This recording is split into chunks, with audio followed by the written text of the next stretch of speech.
Fala galera que curte o canal, estamos aqui mais uma vez para mais uma entrevista que pra mim, estou muito feliz porque é uma pessoa muito ocupada. Finalmente a gente conseguiu a agenda, já tentamos marcar várias vezes, agora finalmente deu certo. Então é uma pessoa que tem muita história para contar, está num momento novo da vida e já dá as boas-vindas, Vânia. Obrigada, Tiva. Obrigada. Olá, pessoal.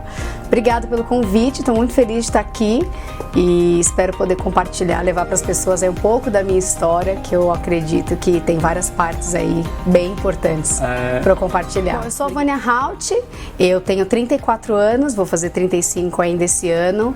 Eu nasci aqui em São Paulo mesmo, nasci na zona leste de São Paulo e sempre fui uma pessoa muito... conectada comigo. Quando eu olho para minha infância, eu lembro de várias partes minhas. Depois que eu comecei a trabalhar o autoconhecimento, eu comecei a perceber o quanto que eu gostava de ficar sozinha, de me conectar comigo, sabe? Várias partes da minha vida eu lembro de eu brincando sozinha, de eu falando comigo sozinha, me trabalhando, me ajudando. Desde criança. Foi uma coisa muito interessante. Eu não tinha percebido isso.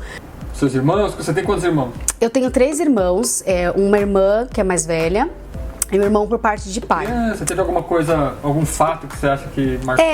Na verdade, assim, foi uma infância tranquila, digamos assim.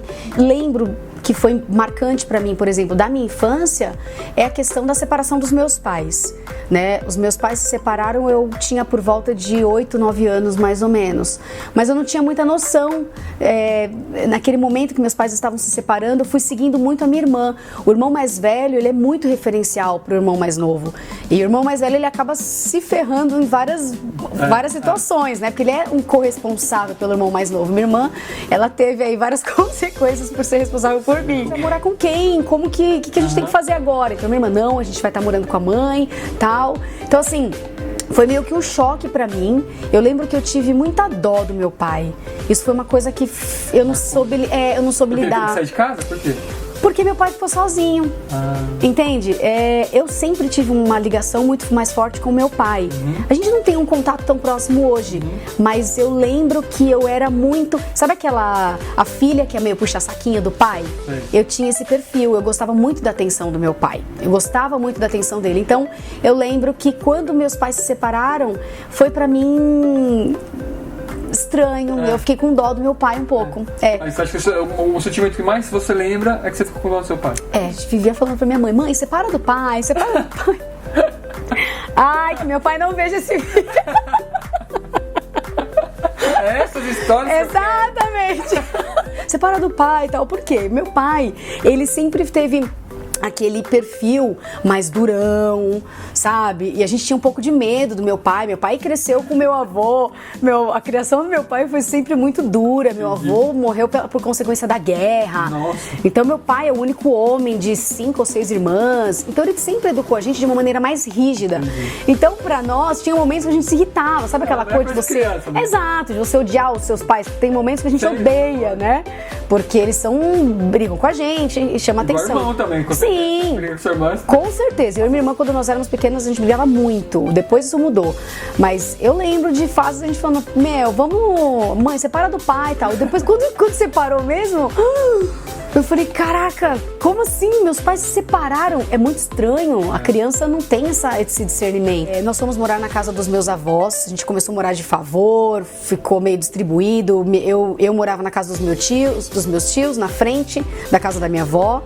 Minha mãe morava no meio, minha mãe no meio e eu e minha irmã na casa dos meus tios. Até que minha mãe conseguisse construir a casa que nós moramos durante um bom tempo. Porque na separação, divisão de valores, essas coisas, e aí até construir tudo. Resolveu construir. Ela pegou o dinheiro da separação dos comércios que eles tinham e investiram, exatamente. Que é a casa que minha mãe mora até hoje. Que nós moramos num quarto e cozinha, eu, minha mãe e minha irmã. Mas foi máximo isso, porque uniu nós 3 mais ainda. Eu lembro desse momento, era um quarto lá embaixo. A gente chamava de casinha, nossa casinha. Lá embaixo, nós 3, cara, como era incrível. A gente vê o que importa, né? Muito. O que importa na verdade mesmo, é mais a união, você lembra mais da união do que se a casa era grande, se era pequena. Não importa. Coisas... Isso é uma coisa que realmente faz a diferença, porque minha mãe poderia ter a casa que fosse uma mansão, mas essa conexão, essa ligação que nós adquirimos naquela época, eu, minha mãe e minha irmã, é inesquecível. Eu lembro de nós 3 deitadas no quarto, muito gostoso. Quando você tinha seus 15 anos, assim, você achava que você ia ser o quê? Professora. Professora? É. Eu, desde pequena, eu gostava de ser eu gostava de brincar de professora, gostava de brincar de Barbie. Então a Barbie às vezes era minha aluna, por exemplo. Nos momentos de brincar de escola, eu era professora sempre. Eu gostava de eu ser a professora, não gostava de ser aluna. Depois de adulta, faz uns 3 anos, 2, 3 anos mais ou menos, que eu fiz um treinamento e eu descobri uma ferida mortal que eu tinha, que era essa questão do burra, que era o meu veneno. Aí eu transformei ele em antídoto na inteligência. Então eu venho trabalhando firme e forte para que eu me considere, quando eu tenho experiências com números, eu sempre fico, eu sou inteligente, eu sou inteligente, eu sou inteligente, para quebrar essa crença. Legal. Sabe? Isso eu ressignifiquei. E você achava que você ia casar com quantos anos? 30. Você falava 30? Pra mim, 30 anos era uma pessoa extremamente velha. Então. No caso, estou com 35, não, mas eu já casei. Olha, meu primeiro relacionamento eu comecei com uns 15 anos, mais ou menos, 15 para 16 anos. E ali começou a minha experiência mais complicada da minha vida, que foi meu primeiro relacionamento. E nesse relacionamento eu tive um problema com agressão física. Mas o cara era maior de idade? Ele é... Não, acho que época. Tinha uns 17 tá. para 18, por aí mais ou menos. E aí... Então, foi uma situação super complicada e não foi sempre assim o relacionamento. Nós ficamos uns 2 anos e meio mais ou menos. Não era assim a relação, mas depois de um tempo começou a vir a agressão e eu tinha medo de falar para as pessoas. Eu não comentava com ninguém, só que eu vivia cheia de roxos, assim. Minha mãe... Nossa, mas o que é? Ele batia? Por quê? Ciúme? O que é? Ele era meio inseguro, ciumento. Eu acho que ele era uma pessoa desequilibrada emocionalmente naquele momento, não sabia lidar com os próprios instintos, os ciúmes. Isso causou algum trauma? Olha, eu não diria um trauma, mas isso foi algo que eu tive que trabalhar. Eu fui descobrir que isso realmente me impactou também há uns 2, 3 anos, porque o trabalho de autoconhecimento te liberta de coisas que você nem sabe que você tem, mas que te influenciam no momento presente. Entende? Por isso que eu sou ávida, apaixonada por trabalhar o autoconhecimento e trabalho com isso. Porque eu entendo que tá ali, tá nas suas, o seu veneno é o teu maior antídoto, mas até que você descubra esse veneno... Você consegue fazer um link do que isso atrapalhou nos outros relacionamentos? Consigo, total. Porque primeiro que eu comecei a perceber, eu gosto muito de olhar pela lei da atração. Eu acredito muito na lei da atração, eu acredito que nada é por acaso. Então, eu não me vejo como vítima de nada. Eu me vejo justamente como uma pessoa que atraiu um perfil daquele, porque eu tinha justamente a oportunidade de olhar para mim e ver como eu era submissa, como eu me posicionava. Porque um agressor, ele acaba agredindo uma mulher que ela tem... Que ela deixa, né? Exato, ela tem um perfil submisso, de alguma maneira ela tem, né? Se ele fizesse a primeira ameaçada, se você já cortasse, não ia ter mais. Entende? As mulheres que têm ali agressores nos relacionamentos, elas têm um perfil. Não estou dizendo certo ou errado, não estou falando de nada disso, eu estou dizendo apenas que são perfis e que nós temos que olhar. Então, a partir do momento que eu tomo consciência do porquê que eu atraí aquele perfil, eu começo a mudar. Se você acha que as pessoas fazem igual criança, por exemplo, faz um teste, fica te testando o tempo todo. Então, a primeira vez eu vou falar pra você não sair desse jeito. Se você aceitar, eu vou falar mais alguma coisa. Até você, se você for aceitando, você vai virar submissa. Sim. Essa questão de mandar ou de pedir para você mudar o seu estilo, etc., já é um momento onde você pode começar a se posicionar ou você já pode começar a perceber os indícios dessa relação que vai caminhar para uma relação mais de submissão. Nós sempre tem o começo. O relacionamento é uma criança que precisa ser educada. Então, se você não ficar atenta com isso, você vai abrindo espaço para que você seja cada vez mais dominada.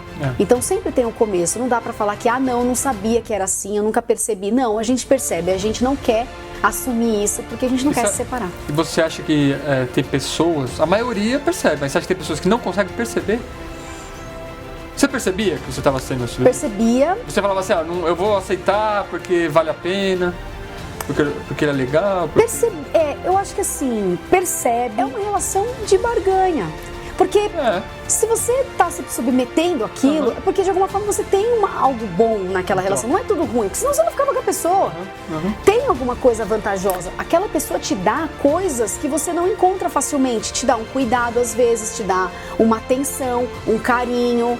Algumas coisas que você não... Exato, que você não encontra ou que você encontra naquela pessoa. Então eu acho que, por mais que às vezes seja evidente, talvez o seu envolvimento é muito maior com aquela pessoa e você quer acreditar que aquilo vai melhorar, que aquilo vai mudar. Entende? Isso mais assim... Mas normalmente piora. Piora. Normalmente com piora. certeza. Até você estourar, você fala, não aguento mais. Aí. Exato. No relacionamento, isso aconteceu inclusive recentemente comigo, mas olhando para o âmbito de relacionamento, de agressão física, ali realmente, quando começou, eu já poderia ter cortado, mas eu não tinha maturidade para lidar com separação, com nada. Mas você não terminou, foi por causa disso que você terminou com ele? Foi por causa disso que a gente... De agressão, nunca mais. De agressão, não? Nunca mais. Agressão física, não. Mas eu comecei a beber. Eu comecei com bebida alcoólica logo no primeiro, acho que na semana seguinte que eu me separei dele. Eu não tinha bebido, eu não bebia, mas eu fumava, comecei a fumar muito cedo. Até para as pessoas que vai assistir, assim, por que você toma primeiro? Se você nunca bebeu, por que você fala, vou beber? Eu acho que por uma questão de mostrar que você é um adulto, que você sei lá, que você... Autoafirmação? Acho que sim. Porque eu era muito nova, eu tinha 16 anos. E acho que beber, pra mim, representava uma mulher, um adulto, uma afirmação. Era bonito. Talvez sim, como cigarro. Eu comecei a fumar porque eu achava bonito. Eu tinha uma necessidade muito grande de ser mais velha. Sabe? Eu queria me sentir mulher. Então, eu comecei a fumar acho que com 15 anos, mais ou menos, eu comecei a me aproximar do cigarro. E a bebida foi com 16 anos. E aí eu comecei a beber e bebi durante 16 anos da minha vida. Durante 16 anos. Assim, quantas vezes por semana? Tudo pra mim tinha que ter bebida. Eu não me considerava uma pessoa alcoólatra a ponto de acordar cedo, beber, mas... Você associava a felicidade ao álcool. Total. Eu quero agora falar do seu casamento. Yes. O que aconteceu? Você namorou quanto tempo? E o que aconteceu de você querer Porque casar? Foi algo muito louco. De repente, eu entrei numa empresa pra trabalhar. E aí eu conheci essa pessoa, meu ex-marido, ele estava naquela empresa e aí a gente começou a conversar, ele começou a fazer umas coisas até diferentes, me presentear lá, ele foi muito inovador. Ele foi criativo. Foi muito, me conquistou total, cara. Se esforçou. Muito, foi muito legal, foi muito bonito. E aí foi um ano entre namoro, entre nós ficarmos, eu noivar, casar, o namoro, tudo. Foi em um ano nós fizemos tudo. E aí, um aninho, já estávamos casados. Eu casei com 21 anos. Então, é uma idade que nós achamos que sabemos o que a gente quer. Então, eu lembro que eu falava isso. Não, eu já sei o que eu quero. Não, vivi muito da minha vida. Eu já sei o que eu quero, imagina. Eu já bebo faz 5 anos. Exatamente, já sou mulher há muito tempo. Viu, né? O que aconteceu? Não batia, nós éramos muito diferentes, sabe? Foi como um acordo, assim, você falava, quantos anos ficou? Na verdade, quantos anos? Deu anos, né? Eu falei, a gente ficou casado 2 anos, eu casei com 21, e aí aconteceu dele também encontrar uma outra pessoa. Você casou na igreja, tudo? Tudo, festa, ficou muito legal, foi lindo meu casamento, foi lindo. Foi uma fase legal, então. Maravilhosa, aí começou só tenho gratidão. Não estava rolando. E assim, ele encontrou uma outra mulher que tinha muito mais a ver com ele, sim. E assim, a gente chegou à conclusão que realmente não dava. Ele chegou a ficar com você, não? Foi. Só que assim... Você sabia? Eu fiquei sabendo logo no final. Mas uma coisa que eu sempre falo ele, na verdade, ele não tinha este perfil de homem garanhão. Ele nunca teve esse perfil. Então... Pra mim ficou muito claro que eu sabia que nós não estávamos bem na relação. Eu acho que uma traição é feita por 3 pessoas. Foi feita por mim, por ele e por aquela outra pessoa, sabe? Não dá pra falar que não, porque isso, porque aquilo. Você não foi só na conta dele. Não é. Você sabe quando seu casamento não tá bem. Tudo bem? Como é que foi? Como é que é separar? Foi bem complicado. Assim, eu lembro que eu tive uma crença. Vou falar. Eu tinha uma crença de que uma mulher casada, na minha cabeça, Como eu nunca tinha casado, na minha cabeça talvez eu sofreria um preconceito para me relacionar de novo. Certo. Eu achava que talvez os homens iam ter um pouco de preconceito por eu já ter sido casada, sei lá por que eu pensava isso.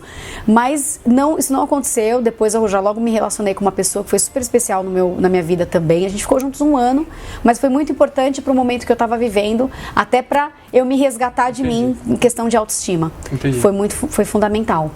Mas ficou 1 ano, mas só namorou e tal? Só namoramos e deu para eu superar depois. Na época foi um pouco complicado. Acho que mexe muito, né? Nós mulheres, não sei se nós mulheres ou homens, enfim, mas vou falar por mulher, quando a gente sofre uma traição, mexe muito com a nossa autoestima. Ah, total. A mulher tem esse lance da comparação, de mulher com mulher, essas coisas. Também, né? Tem, né? Eu não costumo achar que é tão diferente. Né? Homem e mulher, nesse sentido. São seres humanos, né? Com emoções, sentimentos. Tem muita coisa que é igual. Não muda muito, não. Eu acho.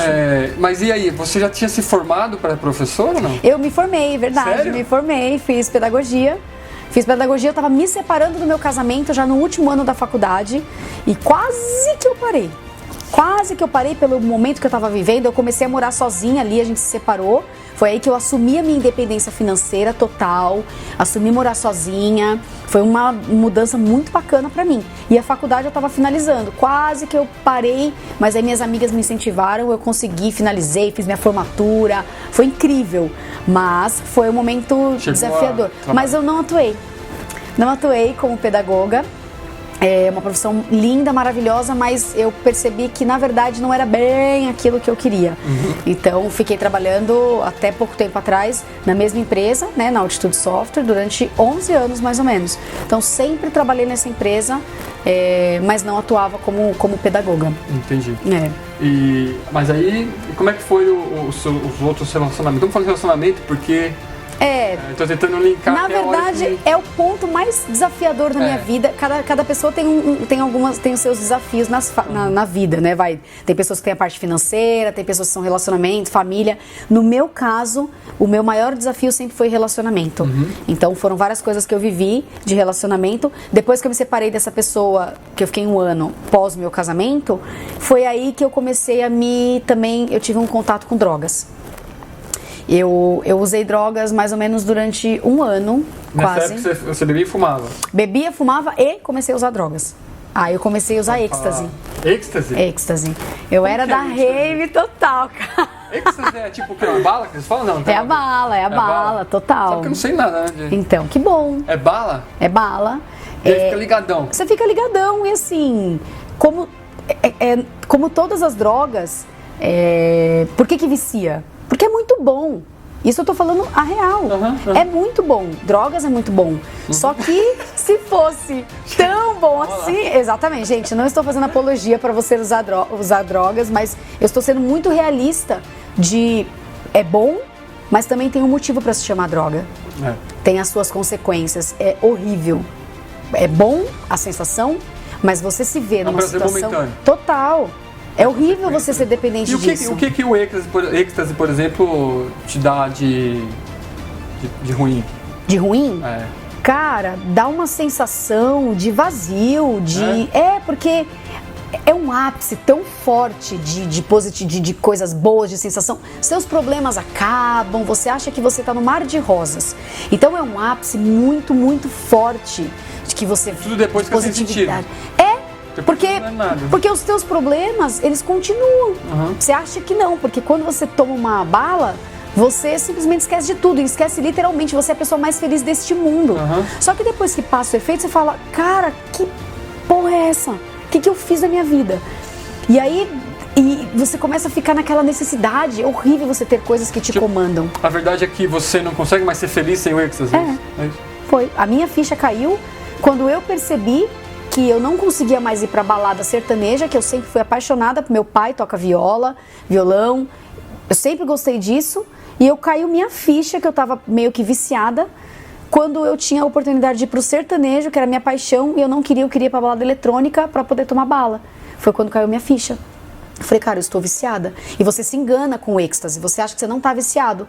Porque você não pode tomar o êxtase durante a semana, durante o trabalho, durante sei lá o quê.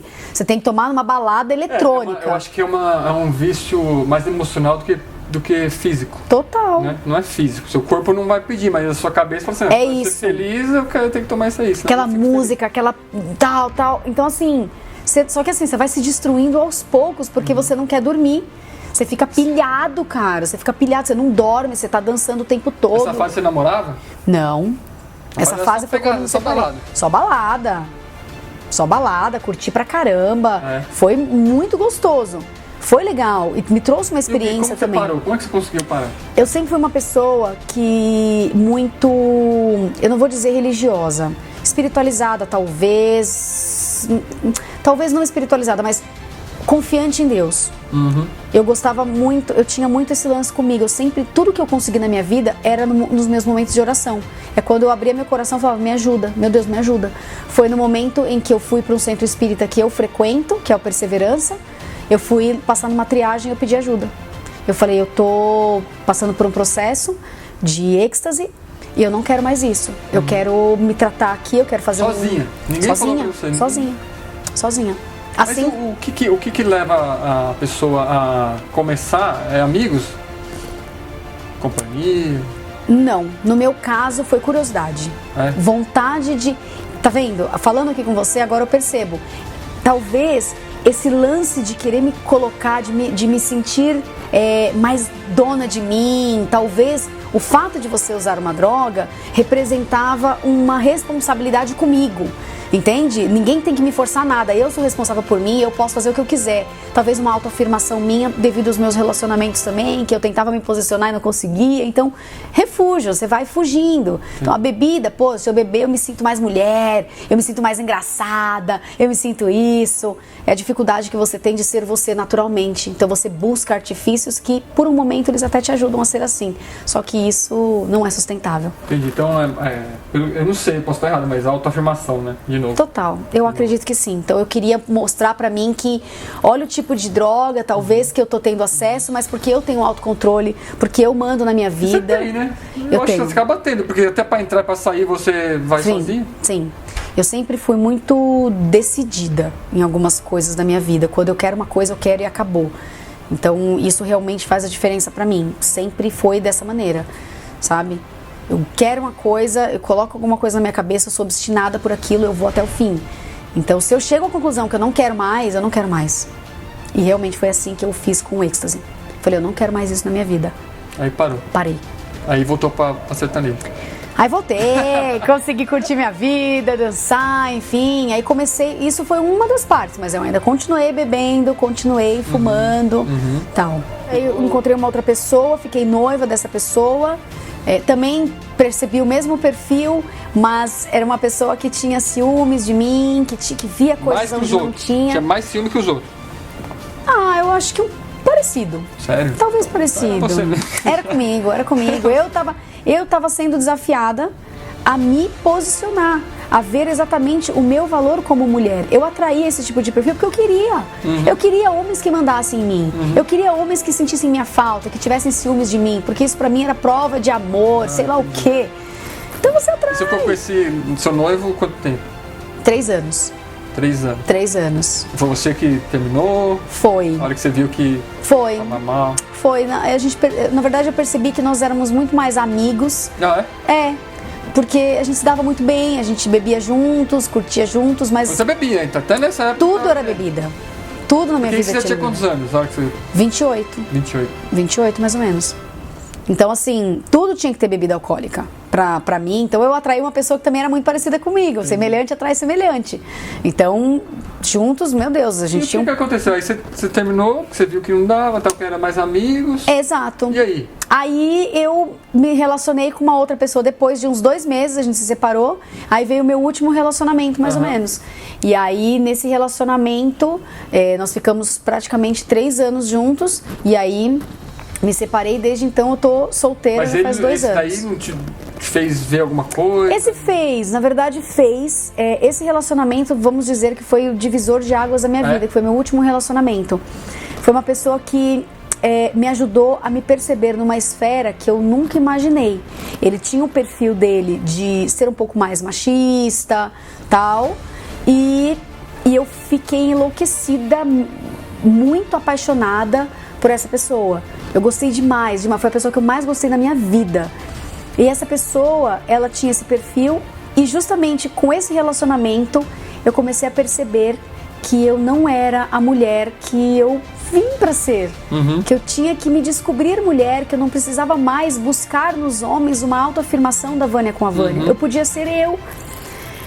E através justamente do perfil dele, eu gostava muito de agradar, eu mudei muito meu comportamento, minhas vestimentas, tudo para poder agradar. Então eu passei a ser uma agradava? Mulher. Agradava. Agradava. Era exatamente... Então, durante algum tempo foi bom? Foi excelente. Ah, tá. Foi excelente. Aliás, todos os relacionamentos, todos os meus ex, eu agradeço muito a cada um deles. Porque eles me ensinaram a me tornar a mulher que eu me tornei hoje. Uma mulher muito mais adonada de mim. E esse último relacionamento escancarou pra mim o que eu vinha fazendo desde os meus 16 anos com aquele meu primeiro relacionamento. Depois desse último relacionamento, você mudou totalmente, eu acho. Total. Então, mas o que aconteceu? Naquele relacionamento, quando eu me separei, eu passei inclusive por uma princípio de crise do pânico. Eu tive uma crise de ansiedade muito grande, porque eu percebi que eu estava sendo uma mulher que eu não era para poder agradar. Porque eu gostava tanto da pessoa, eu queria tanto... Isso depois que terminou ou no finalzinho? No final da relação. Eu comecei a perceber que eu estava fazendo coisas que já não eram mais do meu perfil, eu não conseguia mais sustentar uma mulher que eu não era. Entendi. Isso chegou a um ponto que, sabe, o balde tá enchendo. Então caiu um pingo, uma coisinha que aconteceu, transbordou esse balde. Você que viu... Foi, porque eu tive um colapso interno comigo, eu não conseguia mais me relacionar com essa pessoa, porque eu não estava conseguindo mais saber quem eu era. Eu me perdi de mim. Eu me perdi de mim completamente. E aí eu comecei a perceber uma crise de ansiedade muito forte, que virou um princípio de crise do pânico. Bom, mas peraí, aí você termina. Como que é esse processo? Porque você termina, aí você estava no princípio de crise do pânico. O que você fez? O que aconteceu? Então, eu já trabalhava o autoconhecimento. Eu comecei a estudar o autoconhecimento já faz uns 7 anos, mais ou menos. Eu já trabalhava o autoconhecimento e quando eu passei por isso, o meu trabalho de autoconhecimento me ajudou muito e eu fazia terapia também. E eu usei o autoconhecimento para me perceber. Por isso, inclusive, que eu não precisei tomar remédio. Porque eu quase eu tive que tomar antidepressivo, para poder controlar um pouco o que estava acontecendo comigo. Eu não comia, eu emagreci demais, eu não conseguia comer.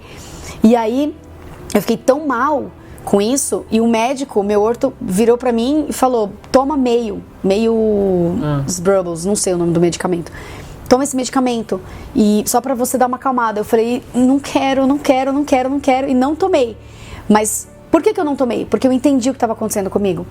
Eu entendi que, na verdade, eu estava com medo, ansiedade. A crise de ansiedade, ela vem de um medo muito grande do momento do futuro. Você não vive o momento presente. Então, você tem tanto medo do que vai acontecer, esquece de viver o agora. Então, eu comecei a entender que minha mente estava me trazendo várias informações dos meus medos que não eram reais, mas que eu tinha que aceitar que não dava mais. Acabou. E não era mais aquele momento para mim, nem para ele, e estava tudo bem. Então eu tive que fazer um processo de aceitação, mas eu só consegui... Você chegou a fazer terapia? Fiz terapia. Aliás, eu faço até hoje. Eu acho que terapia é um processo muito gostoso de autoconhecimento. Já uma vez uma amiga virou para mim e fez assim, nossa, Vânia, mas você faz terapia? Você parece uma pessoa tão bem resolvida. Eu falei, justamente por isso que eu sou bem resolvida. É porque eu me trabalho. Você não faz terapia com você mesmo? Faço. Ah, bom. Muito, porque como eu sou Master Coach, eu sou Master Coach da minha própria vida. Então, eu me trabalho desde sempre. E a terapia me ajuda a ampliar mais ainda o meu autoconhecimento, porque existem coisas que às vezes você não está enxergando. E uma pessoa de fora te ajuda, te dá um norte ainda melhor. Muito. E aí você começou a fazer o autoconhecimento, fazer treinamentos, tal. Aí assim, eu me separei desse meu relacionamento e... Um ano depois dessa separação, eu parei de beber. Eu percebi. Foi aí, por isso fumar que eu também, não? Parei de fumar. Não, fumar eu parei faz... fumar eu parei faz uns... Vixe, Parou acho que antes? uns 8 anos, faz tempo. A bebida alcoólica, na verdade, que eu continuei e eu parei no meu último relacionamento. Depois que um ano que a gente se separou, foi quando eu entrei pesado. Esse relacionamento me ajudou numa proporção muito grande a mim olhar. Muito, muito, muito, muito, muito. Aí eu entendi a bebida alcoólica. Eu comecei a me perguntar por que eu bebia. Eu nunca tinha feito essa pergunta. E eu falei, por que eu bebo? Aí eu cheguei à conclusão que Porque é líquido. Então, também. Também. E pra ficar alegre. A gente não diz isso? Tô ficando alegre, tô ficando alegre. E eu falei, nossa, que interessante. Uma pessoa que trabalha o autoconhecimento, estuda o autoconhecimento pra caramba, precisa de algo externo pra ficar feliz. Isso me pegou. Isso me pegou muito forte. Eu falei, eu não quero mais isso. A contradição, né? Total. Falei, não, isso pra mim não funciona mais. Parei de beber. Eu decretei na minha vida que eu nunca mais ia beber. Fiquei 1 ano sem beber.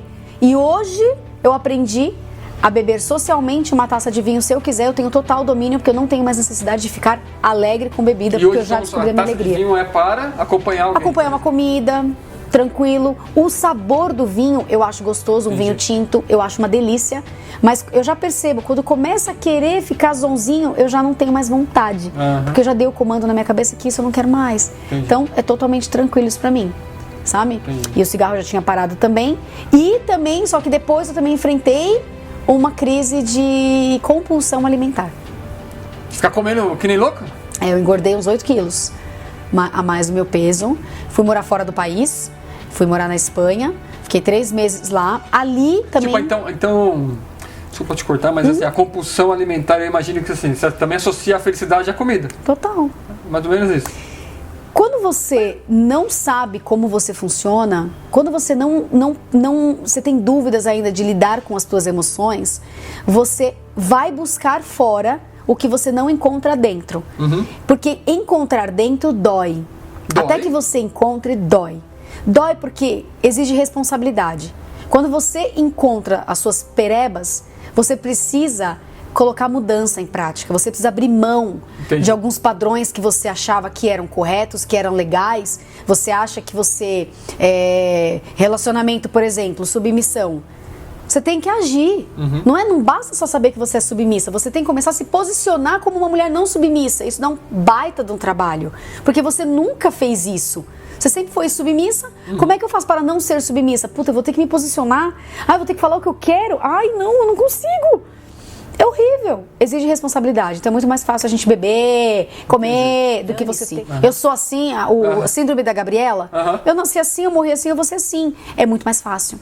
Só que não te traz felicidade de dentro pra fora. E a felicidade que hoje eu tô provando na minha vida é impagável. Eu agradeço cada dor, cada lágrima, cada compulsão que eu tive, cada vício que eu tive, me trouxe até aqui de uma maneira que hoje eu me sinto Vânia, com a Vânia, como eu nunca imaginei que eu pudesse me encontrar. Eu sou uma pessoa que eu gosto muito de ter os meus momentos sozinha. Às vezes eu tenho que até me policiar, senão eu fico muito sozinha, me curtindo, me observando, me trabalhando. E lá eu percebi que esse não era nem um pouco dos problemas. Adorei ficar lá sozinha, me reinventar, enfim. Só que lá, justamente por ficar muito sozinha, 3 meses distante da minha família, dos meus amigos, fuso horário de 5 horas de diferença, eu tive que entrar em contato com coisas que nem eu sabia que ainda estavam guardadas. E que estavam relacionadas a relacionamento. Foi lá também que muitas fichas começaram a cair na minha cabeça. Mas desde refletindo? 16, ou aconteceu alguma coisa? Não, refletindo. Eu comecei a perceber que alguma coisa não estava encaixando dentro de mim. Porque eu não queria mais me relacionar como eu sempre me relacionei, mas eu também não sabia como me relacionar de novo. Uma nova forma que você ainda não conhece. Exato, eu falei, cara, como é que tem que se relacionar? Mas da forma que tava, eu não queria. E aí eu comecei a me questionar, a me trabalhar. Foi quando eu comecei a entrar em contato com várias coisas desses meus comportamentos, juntar as pecinhas, percebi. Só que aí vieram as compulsões. Porque, cara, dói. Dói você se encarar. Você tem que ter uma válvula de escape. Total. E tinha momentos que eu falava, você vai comer. Mas você tem que ter válvula de escape. Tem. É que nesse caso a válvula de escape era comida que não era legal. Mas se você tivesse uma válvula de escape, algumas válvulas boas... Exato. Se você tem um autocontrole... Eu, por exemplo, eu tenho as minhas válvulas hoje. Então, todo mundo tem que ter. Todo mundo tem que ter. Eu tenho as minhas válvulas. Só que não são desequilibradas. São totalmente conscientes que eu falo, nesse momento eu preciso agora relaxar, eu não quero, neste momento eu não quero olhar pra nada, eu quero fazer tal coisa. E vou e faço. Então, você vai ter essas válvulas. Então, as pessoas que sofrem hoje compulsões alimentares, vícios de bebida alcoólica, vícios de cigarro, o que eu diria é, olha para dentro de você, porque essa válvula de escape, ela pode até ser prazerosa, mas é um prazer momentâneo. Muito mais prazeroso é você não ter mais que precisar de uma válvula externa. É 1000 vezes melhor. É que ele não sabe porque ele ainda não tem. O dia que souber, ele fala, nossa, perdi tempo. Total. Bom, Total. E aí como é que foi o clique? Porque, clique do quê, né? Vamos falar pro pessoal, né? Exato. Você trabalhou 11 anos, né? Que você falou.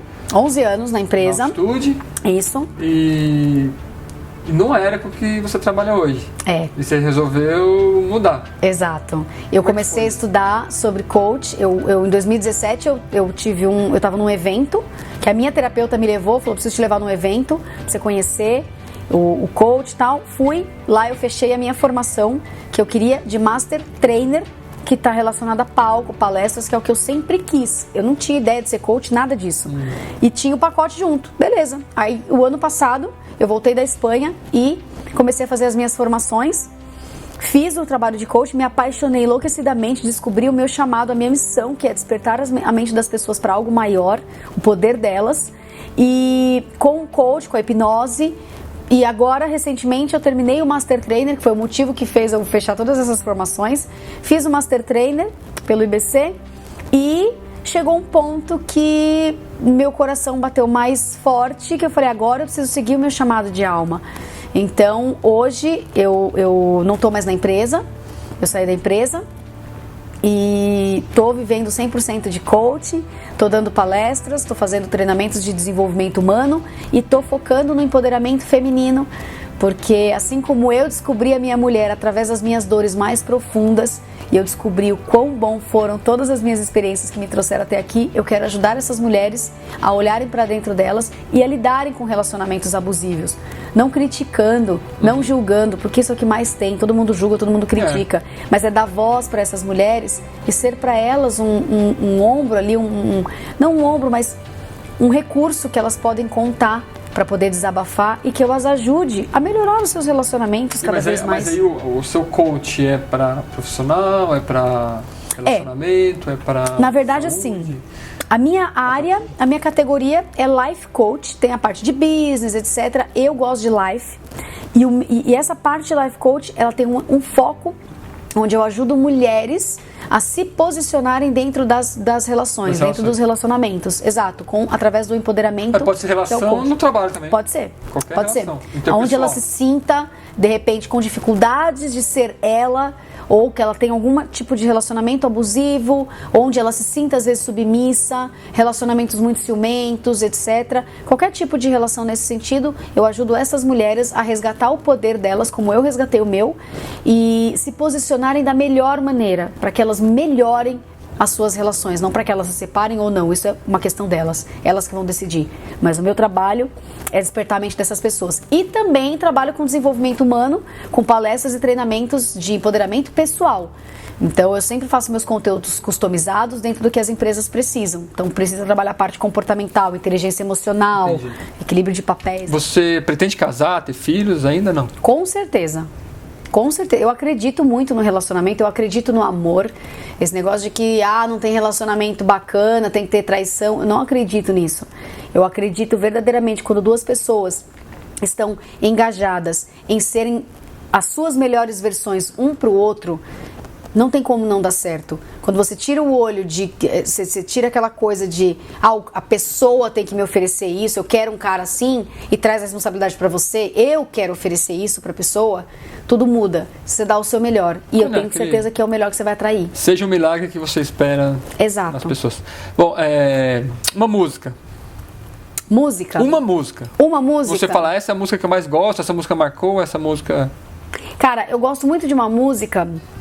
que é do Circulador de Fulô, não sei se a galera conhece, que é uma...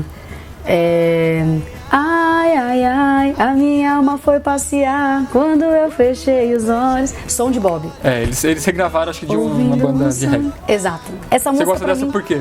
Porque ela me remete a um contato comigo, a uma conexão maior. A sua alma já foi passear, já? Já. Opa! Muitas vezes. A sua religião é espírita, né? Você falou. Eu sou espírita, e eu também tenho conhecimento de projeção astral, de você poder se projetar, sair, fazer algumas viagens astrais através dos treinamentos que eu já fiz. Sério? Então eu consigo fazer Depois esse trabalho. Depois a gente marca um dia, você fala só disso aí. Com certeza, vai ser um prazer. Tem tanta coisa que o ser humano é capaz de fazer, gente, que, nossa. E que tipo de música você gosta? Sertanejo. Principal sertanejo. Principal sertanejo. E o funk? Cara, gosto de funk. Eu gosto de funk. Existem algumas pra letras zoar, que né? são... Pra dar risada, pra e brincar. é muito animado. Eletrônico, por exemplo, nas minhas palestras eu já tô colocando música eletrônica também pra fazer abertura, pra dar muda a fisiologia. Então eu gosto muito de eletrônico, gosto de funk, sim, pra brincar. O que significa música pra você? Música, eu acho que é conexão. Eu acho que música te faz conectar com você, com o melhor que existe em você. Tanto músicas mais lentas, quanto músicas mais animadas. Você gosta de música romântica também, não? Adoro música romântica, adoro música animada. O que você acha da Marília Mendonça? Agora tá feliz, agora vai acabar. Então... Acabou. E você tem um guru? Um mentor? Ou vários? Não sei. Tenho. A Maura de Albanese. A Maura de Albanese é minha mentora master, que me ensinou muito sobre autoconhecimento, Academia da Mente. Tenho o José Roberto Marques, que é o presidente do IBC, que é um cara que me ensinou muita coisa através da história dele. O IBC é o que é, que me ajudou muito. Você tem algum ídolo? Minha mãe é um exemplo máximo de resiliência, de superação.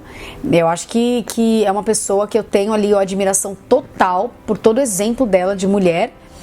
É uma pessoa... como que chama? Qual que é o feminino de ídolo? Ídolo. Que você sente muita falta, que já morreu, que já se foi, que você fala... Quando você morrer, você vai querer... A primeira pessoa que vai procurar ali pra se reencontrar vai ser... Tem. Meu tio, Osmar. E ele nem é meu tio de sangue. Mas é um tio meu que me tratou que cuidou de mim como uma filha. E ele faleceu faz alguns anos já. E ele é uma pessoa que com certeza eu quero encontrar. Eu tenho certeza que ele está vibrando muito por mim, está muito orgulhoso de muita coisa que eu venho construindo, que eu venho fazendo na minha vida. Se você tivesse falar assim, não vou mais ver minha irmã. Não importa se você vai viajar, onde você vai mudar, não tem internet. Você não vai mais poder voltar. O que você gostaria de falar? Vanessa, minha irmã maravilhosa, eu diria pra você que você é a pessoa fundamental na minha vida. Você sabe disso. Eu realmente te admiro por tantas coisas que você já passou, por tantas coisas que você já superou, pela mulher incrível que você é e por você ter preparado o terreno para mim, para eu poder vir na nossa família, porque você é a irmã mais velha, o irmão mais velho tem essa responsabilidade. Você preparou tudo para que eu pudesse vir e para que eu pudesse hoje me tornar a mulher que eu venho me tornando a cada dia. E se eu sou quem eu sou, é por você também. Eu te agradeço pelos meus sobrinhos lindos, a Gigi e o Pietro, são presentes na minha vida, que me ajudam, me inspiram todos os dias. Eu te amo, você sabe disso, mas nunca é demais falar. Eu te amo, eu te agradeço pela mulher, pela influência que você tem na minha vida, pela admiração que eu tenho por você. Obrigada por tudo. Agora tchau, nunca mais vou te ver. Ai, meu Deus. É complicado, né? Exato. Qual que pra você é o sentimento mais importante? Sentimento? Eu quero saber dois, o mais importante e o mais poderoso. Eu acho que coragem, porque coragem é um sentimento importante na nossa vida. E ela está sempre associada ao medo. E o medo eu acho uma emoção muito importante. Também. Eu acho muito importante, porque sem o medo nós já teríamos morrido atropelados a qualquer momento, né? Ele te ajuda a ter a cautela. Né? O problema é quando a gente não sabe lidar com o medo, que a gente paralisa. Então, o medo e a coragem são dois sentimentos, duas emoções ali que estão muito juntas. Então, se você age com a coragem, que bom que tem o medo, porque o medo me ajuda a perceber o que é que eu preciso me preparar, quais são os limites que eu preciso ter, o que eu preciso realmente validar, para que com a coragem de enfrentar eu consiga me abastecer de tudo que eu preciso e vá. Então eu acho que talvez o medo e a coragem são emoções para mim fundamentais na vida de um ser humano. Sem o medo, sem a coragem, acho que a gente paralisa. E qual que é o seu sonho do momento? Meu sonho do momento é realizar um evento ao vivo com, cara, mínimo de 2.000 pessoas, com várias mulheres, de preferência, conseguindo, falando pra mim que a minha história ajudou, de alguma maneira, elas a se conectarem com o melhor delas, em um evento onde todas elas gritando que estão se sentindo mais empoderadas delas, se libertando de um monte de dores, trazendo o melhor de cada ser humano. Então, um evento ao vivo com muita gente, muita mulher feliz, e eu lá no palco, trazendo pessoas maravilhosas ali para compartilhar, e eu junto com essas pessoas incríveis e minha família na frente. Então você acredita que isso vai mudar o mundo? Com certeza, eu acredito que eu já estou mudando. Eu acho que de grão em grão, né, se cada um fizer a sua parte, nós já teremos um mundo melhor. Então eu sinto que eu estou fazendo a minha parte.